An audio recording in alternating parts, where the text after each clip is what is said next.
저축은행, 보험회사, 증권회사의 문제 플러스 담보 부족 현상으로 발전할 수 있다는 거예요. 그 시기가 내년 가을은 넘어야 된다. 그래서 이제 1,600원도 그때 가서야 뭐 현실화될 수 있을 거 아니냐라는 게 이제 저 생각이죠. 스태그플레이션으로 갔다는 얘기는 경기 불황 플러스 물가 수준은 높을 것 같다라는 얘기죠. 테슬라라는 기업이 나쁜 것이 아니라 실적 대비 주가가 너무 높다라는 거죠. 오늘 모신 분은 포유환율연구소 윤채현 소장님입니다. 안녕하세요. 안녕하세요. 네, 지난번 이제 뵙고 나서 환율, 그 다음에 이제 미국의 경기 상황이 어떻게 움직이는지에 대해서 아주 주의를 기울이신 분들이 많이 있는데 말씀하신 대로 좀 흘러가가지고 많은 분들이 좀 도움이 됐다 이런 말씀을 하셨어요. 근데 최근에 1,400원, 뭐 30원, 40원 하던 그 환율이 이제 좀 그 원화가 좀 강세가 됐죠. 그래서 지금 1,300원, 뭐 1,340원 뭐 이런 식으로 한 100원 가까이 떨어졌는데 그때 한 1,600원까지도 올라갈 수 있다라고 말씀하신 거를 기억하는 분들은 뭐야? 틀린 거 아니야? 이렇게 얘기하시는 분도 있어요. 이 부분 한번 좀 설명해 주시죠. 지난번에 제가 이제 달러 인덱스가 110에서 122, 3 이래 박스권에 이제 행보하다가 104 내지 105까지 연말까지 내려갈 가능성도 있다라는 얘기를 했을 거예요. 근데 우리나라 원화도 달러 인덱스에 연동되거든요. 네. 그러면 달러 인덱스가 112에서 105까지 내려오면 한 7 가까이 되잖아요. 그죠? 그럼 한 5% 정도의 변화가 있는 거죠. 네. 그러면 1,400원에 5%면 한 70원 가까이 된단 말이죠. 70, 80원. 그러니까 이제 1,300원대 내려올 수 있는 거예요. 그래서 달러 인덱스 개념과 그 다음에 우리나라 원 달러 환율의 관계, 그걸 이제 이해하신 분들은 저 얘기를 들었으니까 조금 내려가는 것이 그때 얘기하고 일치되는구나 라고 생각하실 거고, 또 1,600원에 초점을 맞추신 분은 저는 고점, 그러니까 2009년도 고점이 1,550원이니까 네. 이번에 우리 지금 진행되고 있는 위기가 현실화될 경우 1,600원까지 갈 수 있다 이 얘기거든요. 그러니까 아마 내년 가을 정도가 안 되겠냐 싶어요. 근데 그 말씀하시는 위기가 오면 네. 의미가 정확히 뭘까? 위기라는 게 뭘 가리키는 겁니까? 크게 보면 이제 위기가 외환 위기가 있을 수 있고, 그 다음에 금융 위기가 있을 수 있고, 경제 위기가 있을 수 있고, 통화 위기가 있을 수가 있는데, 일본 같은 경우에는 좀 통화 위기에 가깝다고 봐야죠. 그런데 이제 우리 지금 전개되고 있는 지금 환경 보면 부동산하고 관련돼 있거든요. 네. 그리고 금리와 관련돼 있단 그렇죠. 말이죠. 그렇다 하면 이제 이게 미국도 금리하고 연결돼 있고, 그래서 이제 부동산은 점진적으로 좀 하락하는 경향이 있잖아요. 그죠?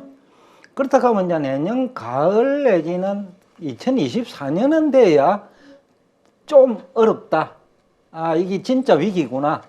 라는 시점이 될 거로 그래 보거든요. 그래서 이제 제가 위기의 개념을, 우리가 지금 경험하고 있는 위기는 어떻게 보면 금융위기 성격이 강하다. 그러다 보니까 이제 그 금융위기가 되면 또 은행, 증권, 보험회사가 지금 문제잖아요. 그죠? 은행은 지금 튼튼하다고 하는데 증권사하고 저축은행이 좀 위험한 것 같아요. 보험회사, 저축은행, 증권사가 지금 현재는 좀 노출돼 있어요. 그런데 일반적으로 보험, 저축은행, 증권사가 어려워지면 조금 시차를 두고 은행 쪽으로 파급이 돼요. 왜냐하면 하나의 금융권이니까요. 그래서 그 시기가 뭐 6개월 이상 걸릴 수도 있고, 그렇게 보면 이제 내년 하반기 이후가 될 가능성이 크죠. 은행이 좀 어렵다.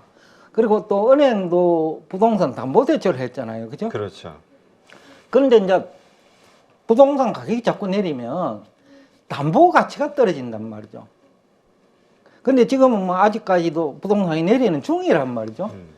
그러다 보니까 이제 또 만기가 있는 거고, 만기가 되면 이제 담보 가치가 떨어지면 담보 부족 현상이 되거든요. 그러면 담보를 더 제공하든지 그렇지 않으면 대출금을 일부 갚아야 되겠죠. 네.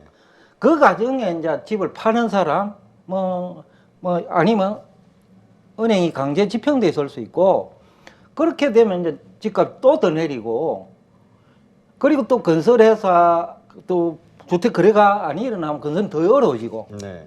그래서 지금 진행되는 과정이란 말이죠. 그래서 은행도 담보 부족 현상이 어느 시점에 나타날 가능성이 있다는 거예요. 그러면 저축은행, 보험회사, 증권회사의 문제 플러스 담보 부족 현상으로 발전할 수 있다는 거죠. 네. 그 시기가 내년 가을은 넘어야 된다. 그래서 이제 1,600원도 그때 가서야 뭐 현실화될 수 있을 거 아니냐라는 게 이제 저 생각이죠. 그러니까 위기가 100% 온다는 얘기는 아니고 예. 그러한 이유로 올 수 있는데 온다면 내년 예. 하반기 정도일 것이다. 예. 그래서 좀 더 구체적으로 오늘 얘기를 나눈 것 같습니다. 네. 자, 하여튼 이렇게 환율이라는 게 중요하죠. 환율을 네. 통해서 말씀하신 대로 여러 가지 것들을 예상하시고 네. 또 우리가 무엇을 준비해야 될지 네. 대응할 네. 어떤 시나리오도 만들 수 있는 거니까.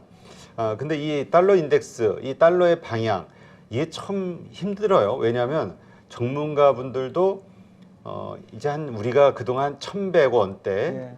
정도에서 단이 움직였다고 하면은 이제는 한 1,200원대로 이렇게 좀 한 단계 올라오지 않을까. 네. 뭐 1,200원, 뭐 네. 1,300원 이런 식으로 네.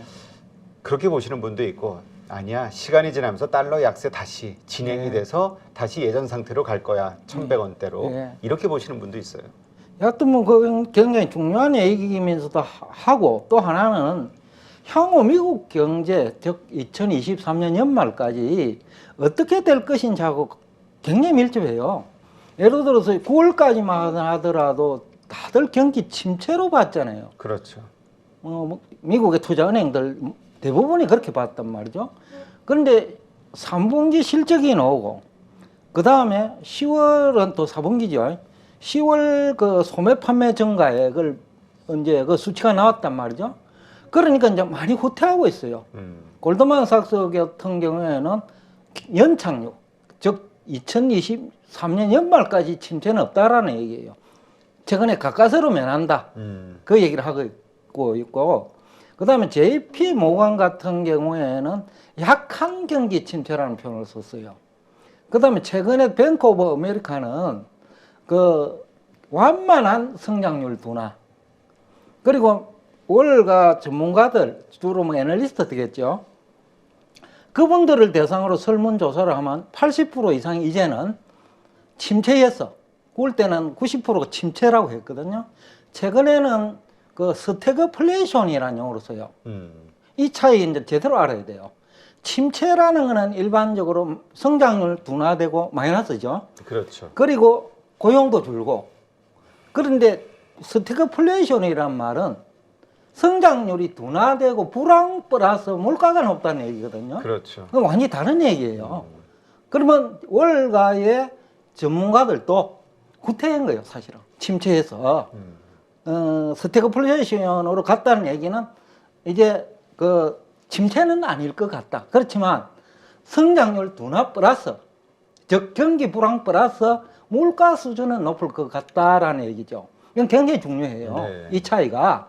우선은 물가가 높다라는 거는 금리가 올라간 이후에 연준이 기준금리 인하를 소극적으로 할 가능성이 높다라는 거죠. 아니면 그냥 둬버리거나. 그래서 우리나라 같이 지금 금리에 민감한 국가잖아요. 부동산에 올인했기 때문에. 그렇죠. 그리고 또 우리나라는 변동금리가 많잖아요. 근데 미국은 고정금리 문화가 정착돼 있어요. 그 차이는 엄청 큰 거거든요. 금리가 올랐을 때 변동금리는 부담이 크지만 고정금리로 대출을 받았다면 별 부담이 없단 말이죠. 오히려 예금하시는 분들이 높은 금리의 혜택을 보지요. 네. 그러니까 그 차이가 엄청 크고 거기 또 소비 여력하고 관계되어 있거든요. 또 인플레의 원인이 앞 시간에도 얘기를 했습니다만은 그 임금 인상하고도 관련이 있단 말이죠. 그러면 임금을 인상했다라는 얘기는 소비 여력이 있다는 얘기죠. 뭐 현재도 그렇고 미래도 그렇고. 네. 그러니까 이제 침체해서 지금 다들 물러선 것 같아요. 이걸 이제 알아낸 거죠. 3분기 실적 보고 10월 소매 판매액을 보니까 이제 그 동안에 지금 잘못 접근했다라는 걸 느꼈다고 보거든요. 그래서 월가 전문가들도 그 침체에서 그 스태그플레이션으로 그 뭐 후퇴를 했다라고 저는 표현을 하고 싶는데 그 얘기는 기업 입장에서도 침체와는 다르다는 거죠. 어떤 면이 다를까요? 우선은 기업 매출액이 다르다는 얘기예요. 기업 실적이 다르다는 얘기예요. 어떤 면으로요? 더 좋아진다? 그렇지. 침체일 때는 그 매출액도 줄고 네. 그게 성장률 반영되잖아요. 네. 그래서 마이너스라는 거예요. 그런데 스태그플레이션이 되면 가격은 높은 수준 유지된다는 거죠. 그러면 생산량 곱하기 가격이니까 GDP가 그러면 가격이 높게 유지된다면 수량, 생산량이 조금 줄더라도 GDP는 문제가 없는 거죠.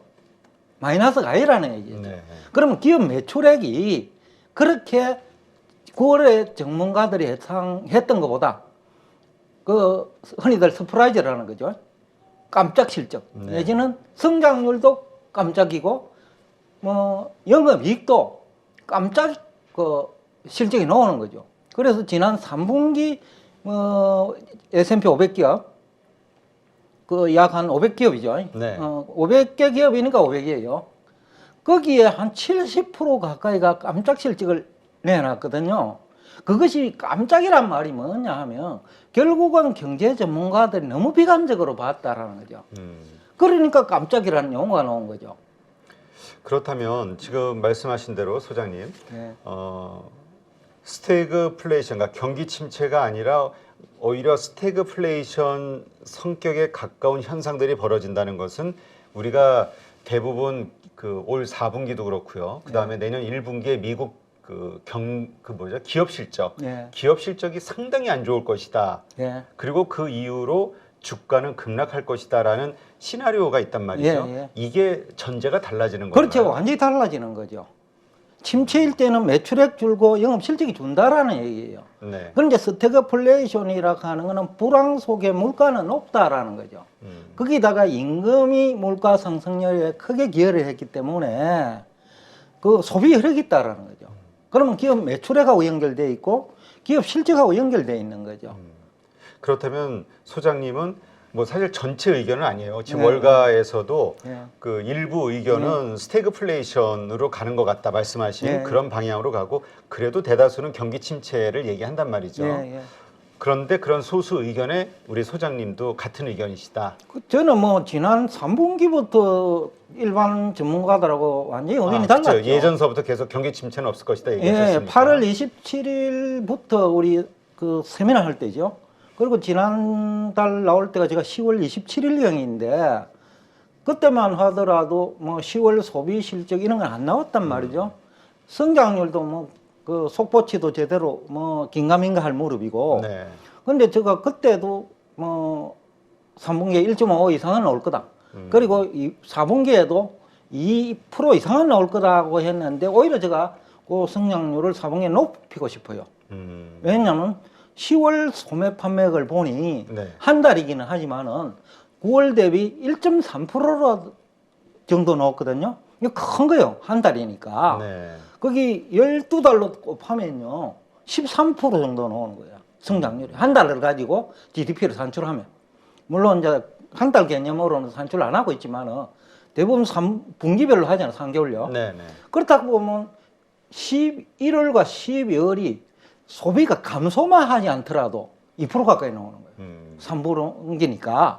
그러면 11월의 경우 뭐 10월하고 뭔 큰 차이가 있겠어요. 그렇죠. 그렇다고 하면 뭐 그 정도만 유지돼도 주가가 11월 들어 좀 올랐잖아요. 네. 그것만 해도 어느 정도 소비에 긍정적인 요인이 또 있거든요. 그렇다고 하면 11월도 나빠질 거는 별로 없다. 그리고 앞에서도 얘기했지만 금리가 그 과거 대출에 영향을 주는 변동금리라면 네. 다수 국민들이 또 기업들이 변동금리에 노출되어 있다면 그거는 굉장히 심각하죠. 그렇죠. 그런데 미국은 고정금리 문화가 정착되어 있기 때문에 그 정도 심각하지 않다는 거죠. 오히려 예금자들이 현금을 많이 가지고 있는 그 부자들이 혜택을 본다라는 거죠. 이자가 높아지니까. 그렇죠. 소비 여력이 생긴다라는 거죠. 그래서 아까 스태그플레이션으로 볼 거냐 아니면 경기 침체로 볼 거냐는 엄청난 차이죠. 금리에도 영향을 주고 즉 연준이 소극적으로 금리 인하에 대응한다는 거죠. 근데 지금 경기 침체를 예상하는 분들이 예. 보는 지표로 보면은 미국의 그 경기 선행 지수 예. 이게 이번에도 좀 예상치는 0.4 정도였는데 실제 나온 건 한 0.8 정도 되죠. 그러니까 예. 더 많이 떨어졌어요. 그러니까 예. 아 미국 경기는 점점 안 좋아지고 있어라고 이 지표를 인용해서 생각한단 말이죠. 그래서 앞에서도 지난 10월 27일 날 제가 여기 방송에 출연할 때 같은 얘기를 했는데 경기 선행 지표를 보는 그 방법이라고 할까요?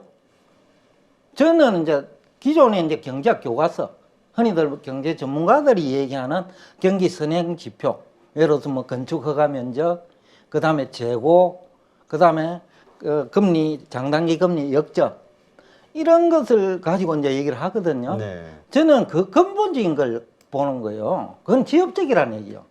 경기 선행 지표라고 라고 하면서 경제 전문가들이 얘기하는 조금 전에 말씀하신 좀 나빠진다. 라는 것이 지엽적이지. 오히려 저는 그 더 근본적인 거는 임금을 올려줬다. 그죠?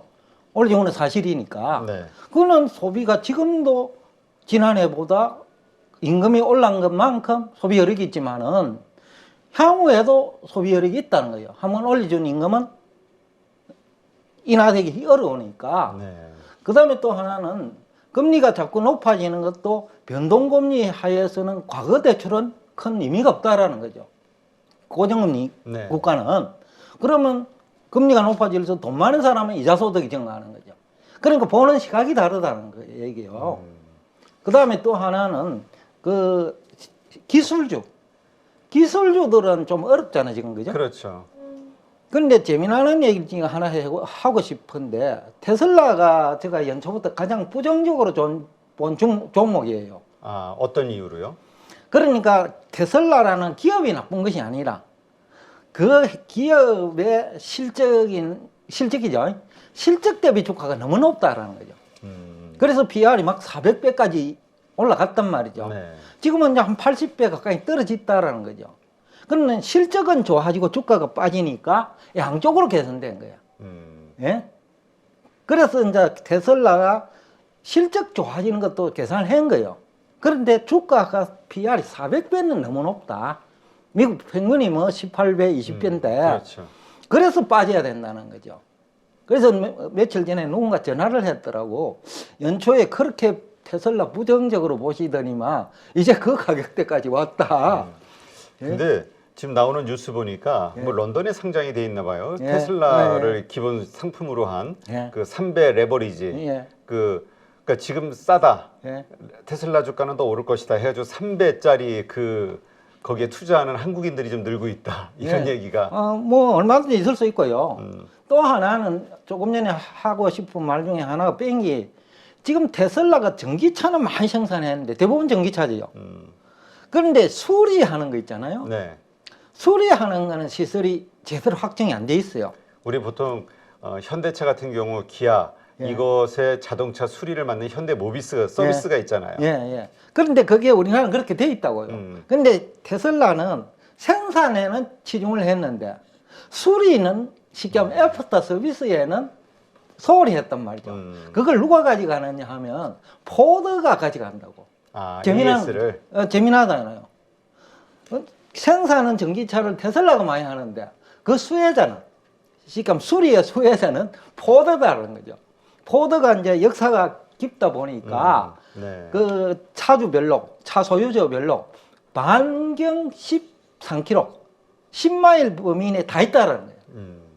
그러면 테슬라 수리점이 없는 것을 누가 이걸 가져가느냐 하면 포드 내지는 포드 산하 자회사가 가져갈 거 아니에요. 그렇죠. 그러니까 그런 형식으로 주가는 올라간다라는 거예요.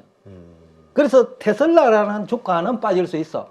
그런데 나스닥 전체를 놓고 보면 그렇게 안 빠진다는 거예요. 테슬라 60% 빠졌지만은 네. 나스닥은 그래 안 빠지잖아요. 그러면 다른 게 올라왔다라는 얘기죠. 앞으로도 그럴 거다라는 거죠. 그러니까 개별 종목들 간의 예. 이 차이는 예. 오르고 내리고의 그 변동성은 크겠지만 예. 어쨌건 나스닥 그 예. 지수 자체는 버텨줄 것이다. 예. 그리고 상승 쪽으로 갈 것이다. 예, 예. 왜 그렇게 보시는 거군요. 보느냐 하면 우선 앞에서 성장률이 뭐 미국 경제 전체지요. 그런데 나스닥이 떡급으로 떨어질 거다. 그죠? 떡급으로만 떨어질 거고 나스닥도 100개가 있는데 네. 1등부터 10개는 대부분 기술주야. 그죠? 그런데 50등에서 100등 사이에 있는 기업들은 그 중에는 뭐 에너지 관련 것도 있을 거고, 그죠? 그 다음에 태양광도 있을 거고, 네. 그 다음에 전기차 그 충전소도 있을 거고, 그 다음에 방산업체도 있을 거고, 그런 것들은 올라온다라는 거죠. 우리가 예전에 네. 그 캘리포니아였나요? 어디 네. 그 금광 찾으러 서부로 네. 막 몰렸을 때 가장 돈 많이 번 거는 청바지 회사, 네. 뭐 곡괭이 회사. 쉽게 하면 그런 거죠. 아, 그 금광이 아니라. 예, 맞아요. 알겠습니다. 그런 차원으로. 네. 그래서 이제 지난번 말씀하실 때, 뭐 우리 소장님이 뭐 전문 주식 관련해서는 언급을 안 하시니까 종목에 대해서는 그래서 이 나스닥 지수는 더 상승할 것이기 때문에 네. 나스닥 방향성에 투자하는 ETF. 그래서 네. 이제 그때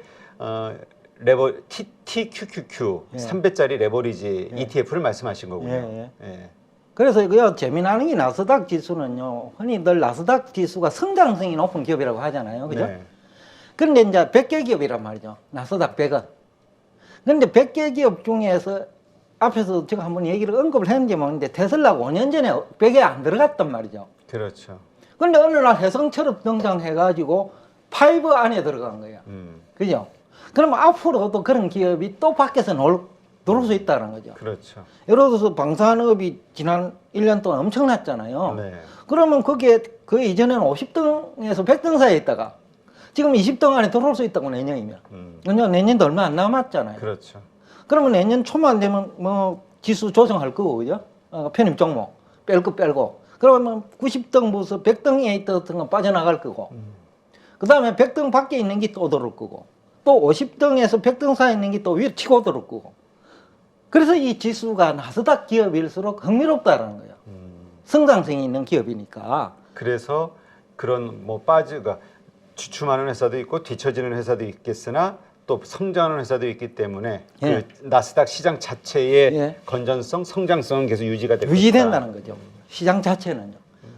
하여튼 그래서 이제 지난번 TQQQ를 말씀하셨고 제가 그때 시장이 전부 그 나스닥이 많이 그 무너질 거라고 보는 시점이었는데 예. 그래서 이제 제가 말씀대로 TQQQ를 한번 사봤어요. 예. 근데 샀더니 최고점 한 30%까지 수익이 예. 나다가 요새 최근 며칠 예. 이제 좀 빠지면서 한 18% 정도까지 떨어졌는데 예. 한번 이제 뭐 소장님 말씀대로 연말까지 한번 들고 가봐야 되겠죠. 어떤 결과가 나올지. 저는 가지고 가실 것을 권고하고 싶습니다. 권유하고 싶는데 이유는 미국 경제 성장률이 4분기가 네. 지난번엔 제가 2% 정도 성장할 거라고 해서 그때 아마 저 혼자서 2% 얘기했을 거예요. 아마 네. 국내에서는 없었을 거예요. 아마 미국에도 없었을 거예요. 근데 제가 이제 그 경제 성장률 계산하는 부서에 있었잖아요. 그러다 보니까 어디 부서 있으셨죠? 옛날 재경부 그런 데 하는데요. 재경부에서. 예, 그런 걸 관장한단 말이죠. 그래서 이제 그 경험치가 있잖아요. 근데 미국에 뭐 골드만삭스나 우리 뭐 유튜브에서 경제 전문가 과연 성장률 거기에 관여해본 경험치를 가진 사람이 있는지 잘 모르겠어요. 그렇기 때문에 골드만삭스가 얘기하던 JP 모간이 얘기하던 뭐 유가도 뭐 우리 방송 채널에서는 125불 할 때는 180불 얘기가 나오고 그 다음에 오펙이 감산할 때는 골드만삭스가 110불 연말까지. 네. 그래서 제가 반대 의견을 했어요. 그런데 지금까지 저 의견대로 가고 있거든요. 그러니까 뭐냐 하면 경험치가 있느냐. 그러니까 직접 예. 그 정부에서 이제 정책을 그 관장하는 예. 부서에서 실제 업무를 다루셨으니까. 그렇지. 경험치가 있느냐, 탁상적으로 얘기하느냐 그 차이인 것 같아요. 그 다음에 앞에서 그 선행지표도 마찬가지죠. 저는 이제 다른 핵심적인 걸 하고 그 다음에 우리 경제학 교과서에 있는 경제 전문가들이 하는 경기 선행도 같이 연결시켜 보거든요. 네. 근데 이건 지역적이란 말이죠. 근데 지역적인 걸 가지고 이거 엄청 나빠지니까라고 하는 거와 그 임금 인상이라는 그거는 상당히 그 인하는 어렵거든요. 한번 네. 올리고 나면 그거는 내년 연말까지 픽스단 말이죠. 그러니까 이것은 굉장히 중요한 선행 지표인데 아무도 그거는 선행 지표에 넣지를 않아. 그러니까 나쁘죠. 중요한 경기 선행 지표인 임금 인상분은 쏙 빼버리고 나머지 안 좋은 경제학 교과서에 있는 경기 선행 지표만 가지고 얘기하니 왜냐하면 임금 인상 관련해서는 예. 인플레이션 쪽에서 예. 인플레이션이 왜 이렇게 높은가에 대한 이유를 찾을 때 예. 이게 그 이유로 들어가는 좀 부정적 요소이기 때문에 그러니까 부정적인 것에는 갖다 였는데 긍정적인 영향을 하는 성장률 그다음에 기업이 왜 거기에는 안 갖다 넣느냐라는 거죠. 그것이 예. 합리적이고 시장 친화적인 데이터가 나올 수 없는 그렇죠. 이유다. 그래서 제가 그래프 안 가지고 나오는 거예요. 제가 한 1년 반 이상 우리가 방송을 했는데 한 번도 그래프를 안 가져와 나와요. 왜냐하면 지난 30년간 그 그래프가 안 맞더라는 거예요. 네. 경기 선행 지표 지난해 3월부터 나쁘다 했어요. 미국은. 그런데 지금 경기 선행 지표 보통 6 내지 9개월을 보거든요. 그렇죠. 그런데 3년 동안 안 맞단 말이죠. 환율도 마찬가지예요. 2020년 10월부터 내려간다 했어. 그런데 2021년 10월, 22년 10월 가면 이제 2년 지났어. 내년이 되면 이제 3년째예요. 11월부터 3년차야. 네. 그런 식으로 안 맞는 이유다라는 거지. 그게 중요한 것을 놓치고 있다. 핵심을. 네. 누구나 1시간 안에 200개 종목에서 좋은 종목을 고를 수 있는 그런 능력을 배양할 수 있도록 제가 도와드리려고 그렇게 하고 있습니다.